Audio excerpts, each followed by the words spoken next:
Hello from Praxis Recruitment. I'm Christina Stewart, and today I want to talk to employers about diversity. Let's bring some diversity into your work environment. What I want to talk about today is 6 ways that you are not doing that. 6 ways that the way that you are recruiting, your recruitment processes are limiting diversity in your organization. All right, number 1. You haven't prioritized it. If you haven't taken the time to think about what a diverse work environment looks like for you, how you might bring a diverse set of employees into your organization, if you haven't incorporated diversity as part of your employer brand and therefore your attraction plan, you're not going to be attracting a diverse set of employees into your organization. I've said it before, I'll say it a million times again. The best way to start in terms of creating diversity in your work environment is looking at the community in which you work and making sure that your employee base is reflective of where you live. And so taking the time to sit down and do that from the outset, incorporate diversity into your employer brand is an excellent way of ensuring that it becomes a priority and therefore you're attracting a diverse set of employees into your organization. Okay, that was number 1. Number 2, let's talk about referral programs. Referral programs. I'm a huge fan of referral programs where you get your employees to refer other employees into your organization. I talk about it a lot in terms of working rurally and remotely around our province, in terms of finding people to work in your workplace, is asking your employees to send in friends and family, right? So it's fantastic for finding employees, but it's terrible for creating diversity in the work environment. Why is that? Because, your friends and your family are similar to you. If I brought entirely my friends and family into my organization, it would be exactly the same. We have the same values and interests and so forth. And so, yes, good for bringing in employees, terrible for diversity. So yeah, it's okay to have a referral program. In fact, I recommend it. But in terms of creating diversity in your work environment, you want to make sure that you're limiting the use of it, that isn't your entire recruitment plan to use referrals. Okay, number 3, let's talk language in job postings. If you aren't using neutral language in your job postings, you can be turning people off from applying. And I'll give you an example. If I say I'm looking for a rock star sales manager, I might be turning off a whole demographic of people. If I say things like sympathetic or confident or any of these sorts of words, they do have masculine and feminine connotations to them. So what we want to be doing is when we're writing the job postings, making sure that we're really limiting the use of those sorts of words. Stick to the facts, keep it simple. This is the educational requirement. This is the experience that I'm looking for. This is the organization, and leave it at that.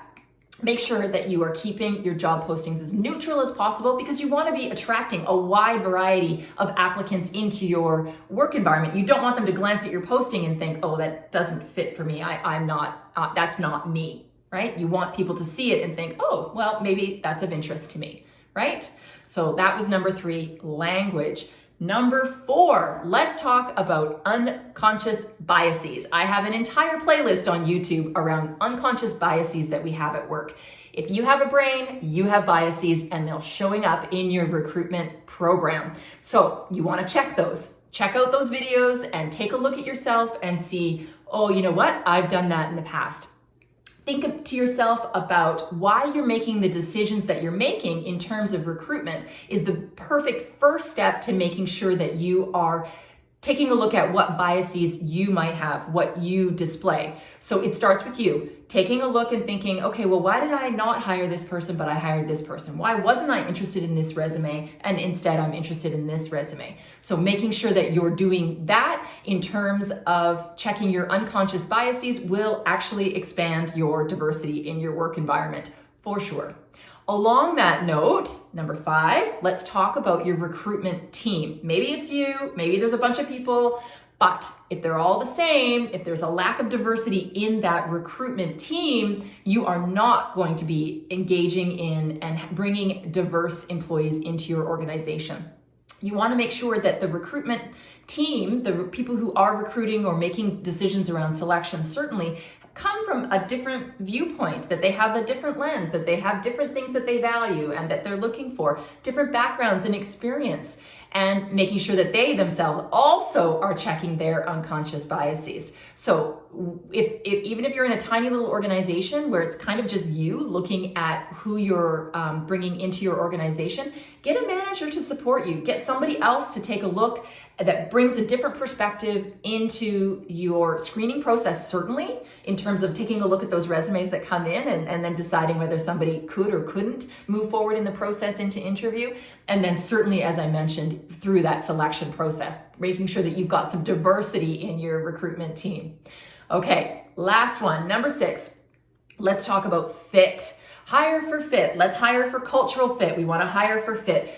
We hear it all the time. Yeah, it's important that somebody fit in your organization, but if you're limiting yourself to making sure that people aren't going to rock the boat, making sure that people are replicas, that is exactly the opposite of diversity. And I mean diversity in terms of not just the protected grounds of, race and religion and family status and all of those sorts of things, but I mean diversity in personality, diversity in where they come in terms of experience and education and so forth. So yes, I get it. You want to hire for fit. I think it's really important that people can kind of row the boat in the same direction in terms of moving your organization forward. But what we know is when there is diversity in your work environment, your workplace is 35 times more likely to be productive, profitable, and motivated, and all of these wonderful things.